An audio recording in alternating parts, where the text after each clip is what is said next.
Kodėl žmonės patiria sunkumus ir trūkumą? Kodėl yra blogos nuotaikos, nepatenkinti gyvenimu? Kad tai suprasti ir pradėti gyventi kokybiškai, man prireikė daugybės metų. Jei išklausysi mane iki galo, gal ši mano patirtis atneš ir tau suvokimus, kaip pagaliau iš to trūkumo išeiti. Dažnai esame pratę lyginti su kitais, kurie turi daugiau turto, gražesnį gyvenimą ir tai kelia didžiulę įtampą, nes visi norime gyventi gerai, bet toli gražu ne visi taip gyvename.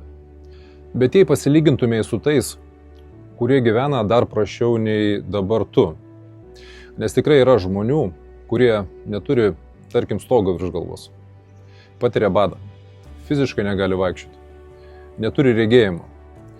Ir čia galima būtų vardinti daugybę dalykų, kur kažkas, būdamas tavo vietoje, būtų pats laimingiausias žmogus pasaulyje.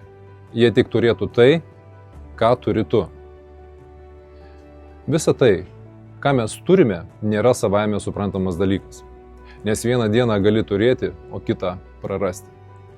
Todėl svarbu sąmoningai tai suprasti ir būti dėkingume už tai, ką turi dabar šią akimirką. Pasakysiu iš savo asmeninės patirties. Mano artima aplinka, kuri mane pažįsta, gali patvirtinti, kad aš kažkada buvau piktas, agresyviai nusiteikęs, nepatenkintas, kone viskuo, kas vyksta. Siekiau kuo daugiau sukurti materijos, bet kaip aš nesistengiau, nepavyko ne tik sukurti tiek, kiek aš noriu tos materijos, bet dar svarbiau, aš neturėjau vidinės ramybės. Nuolatinis stresas, sveikatos problemos, galvos svaigimas, nerimas ir taip toliau ir panašiai. Nes aš gyvenau per trūkumą ir neigiamą požiūrį, kuris mane tiesiog naikino iš vidaus. Bet ačiū Dievui gyvenime gavau tokius iššūkius, kurie mane taip sustabdė, kad privertė ieškoti atsakymų, kodėl šitiek metų taip šudinai gyvenau. Nesigilinsiu dabar į savo pokyčius, ką ir kaip dariau. Jeigu kažkas norės asmeninio vedimo, tegul parašo man asmeniškai, bet pasakysiu esminį dalyką. Kai aš pradėjau gyventi sąmoningume ir dėkingume, ėmė viskas keistis. Pradėjau matyti pasaulį visai kitomis akimis.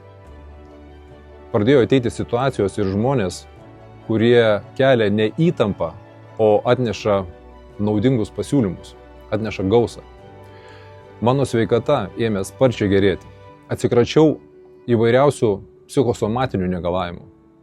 Atsirado energijos, pozityvo, atsivėrė kūrybiškumas ir pagaliau pajutau vidinę ramybę. Tikriausiai nieko nenustebinsiu, sakydamas, kad mūsų smegenys veikia elektrinių impulsų pagrindu ir mūsų mintis skleidžia energiją.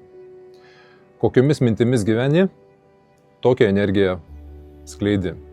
Kokią energiją skleidi, tokius įvykius pritraukia. Dėkingumas gimsta ne iš pertekliaus, o iš gebėjimų pamatyti tai, ką jau turi savo gyvenime. Kai tai sąmoningai supranti, kažkas viduje tarsi persijungia. Nebelieka nuolatinio trūkumo jausmo, nebereikia kažko nuolat vytis. Svarbiausia, keičiasi tai, kokią energiją skleidi. Kaip galvoji, kaip renkiesi, kaip kasdien gyveni. Gyvenimas visą laiką grąžina tą patį, ką spinduliuoji. Kai gyveni iš įtampos, grąžina įtampą.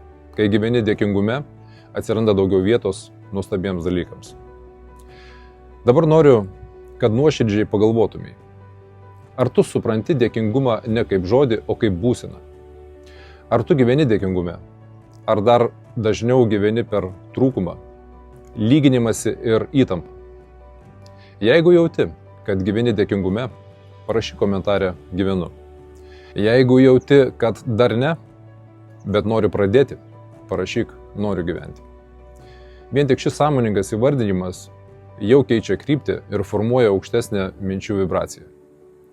Ir jeigu jauti, kad šita mintis gali būti naudinga dar kažkam, pasidalink šio video.